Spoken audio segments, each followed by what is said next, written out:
You want more tragic, dark, and horrific what-if stories? Well, get ready to be spooked, because here they come.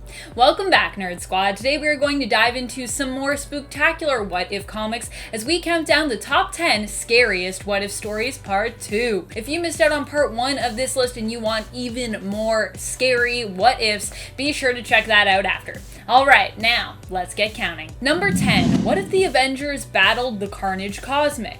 Carnage Cosmic is a version of Carnage where he is bonded to none other than the Silver Surfer. During the first appearance of this hypothetical monstrosity, Carnage simply used Silver Surfer as a mode of transportation to get back to his beloved host, Cletus Cassidy. However, in issue 108 of What If Volume 2 in the 1989 series, we examine what would happen if the villain became more of a greater threat. It takes all of the Avengers to even stand a chance against him, and even then they are overwhelmed. In the end, Silver Surfer is forced to fly into the sun to get rid of this stubborn and deadly symbiote, which also means he has to fight for control all the while. Number 9. What if Rick Jones became the Hulk? Okay, so admittedly this story is more silly than scary, but if you actually think through everything Rick Jones goes through here and the fate of Hulk at the end of the story, it can be seen as, well, being pretty scary.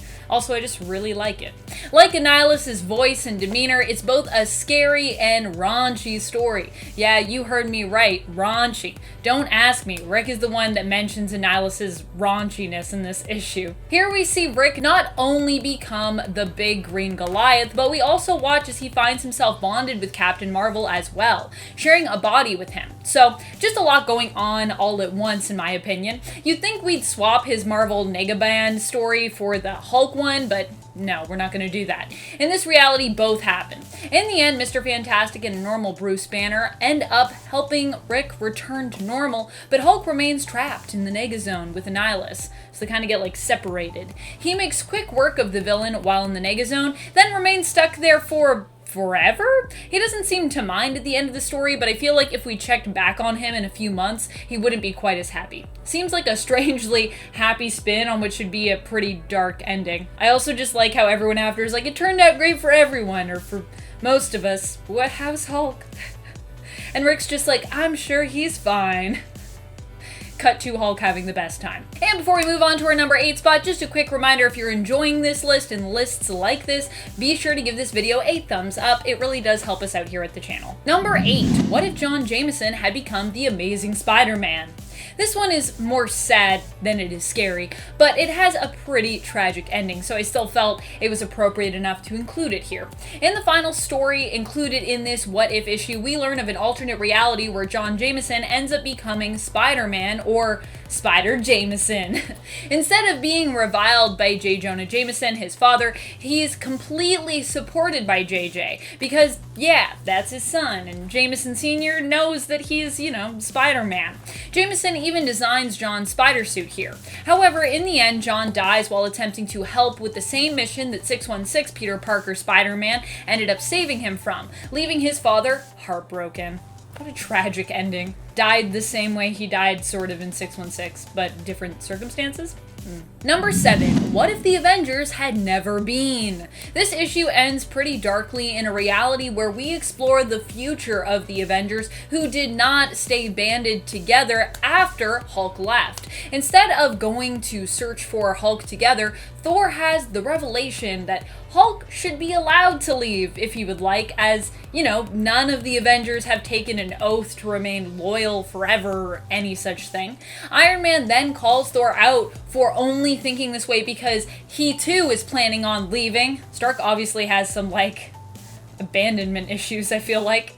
Thor doesn't take kindly to this retort and does leave, and so do Hank and Janet, currently known here as Giant Man and the Wasp. In the end, Hulk teams up with Namor, and Iron Man is forced to face them solo styles after trying a few times to get the team back together. Eventually, Giant Man and the Wasp do end up showing up to help Iron Man out, but sadly, it ends up being too late. During the fray, Iron Man is badly injured, and while the heroes win the day in the end, their victory comes at the cost of Iron Man's life.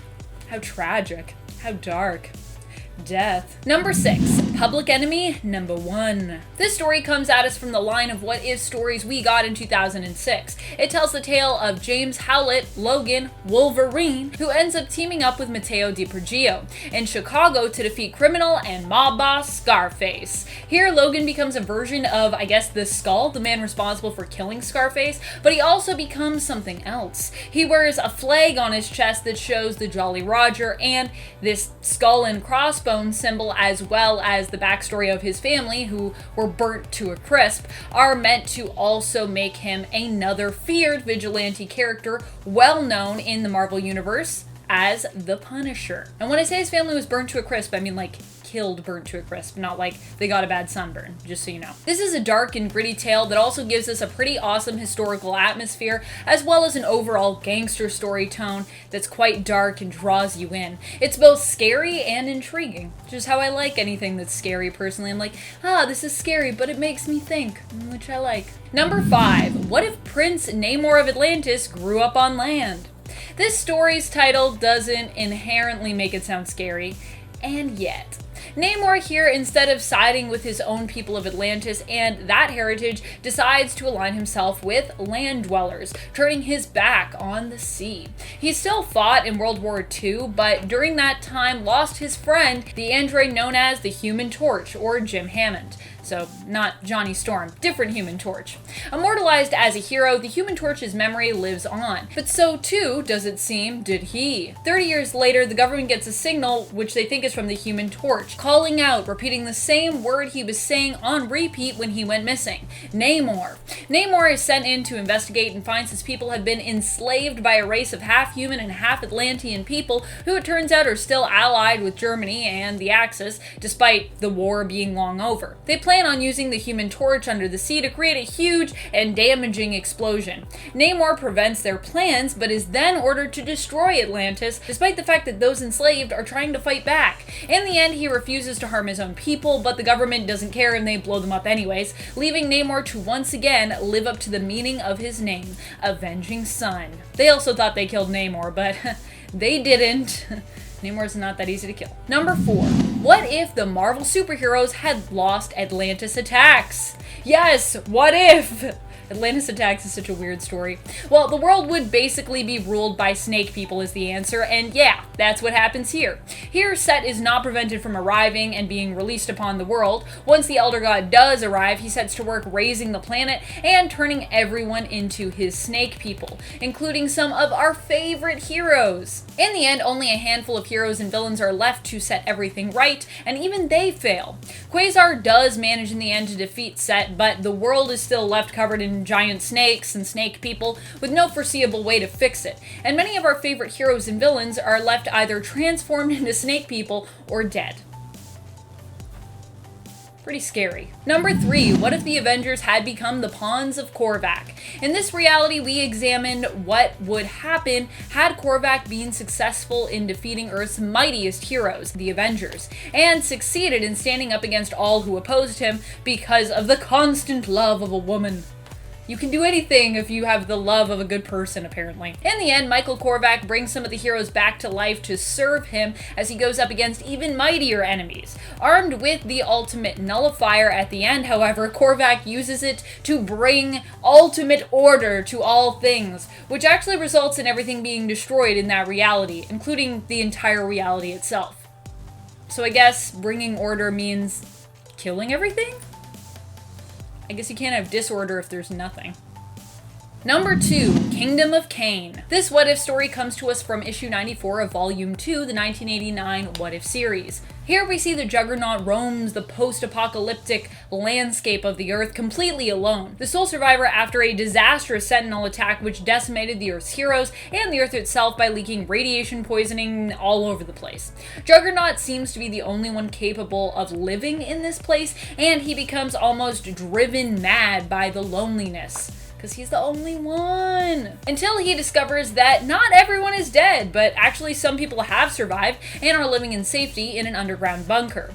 This discovery comes after he runs into Magneto, who tells Juggernaut that he knows for certain, having peered into alternate timelines, that this is all his fault, and that everyone that was killed all happened because he himself killed Charles Xavier, his stepbrother. When Kane finds the rest of the mutants who have survived, he hastily breaks through into their bunker, thereby exposing them to the radiation poisoning on the Earth's surface, and ultimately kills them too, albeit by accident, which, yeah, it's really sad. He's like, I don't want to be mean, I just want to talk to someone. And they're like, we're dying now because of you. Get out of here. No one wants to talk to you, Kane. Number 1. What if the Fantastic Four's second child had lived? This doesn't sound like it should be the scariest story on the list, but it definitely is. The first story in this series is just a straight up horror story where Sue ends up giving birth to a healthy baby girl, but dying herself in childbirth. And that's not even the scary part. From the beginning, the doctors warned her that her pregnancy would be difficult, and from the beginning, Franklin Richards knew something was wrong with his unborn sister. Is like the most dark, menacing face. When the baby does come into the world, who's named after her deceased mother, so I guess like Sue Jr., it's revealed that she is actually an energy-draining monster who kills those around her by feeding on their life force energy. Franklin is finally able to convince his father of this, but too late, as Reed dies in the ensuing battle, leaving Franklin all alone. Just a sad orphan. Also, yeah, he was so right. His sister's like a straight-up demon monster thing. Yikes. What do you think are some of the scariest alternate Earths out there? Which what if stories send chills down your spine? Let us know in the comments below. Thank you so much for watching. This has been Top 10 Nerd, and I am your host, Amanda McKnight. Till next time, you stay safe, my friends, and stay nerdy.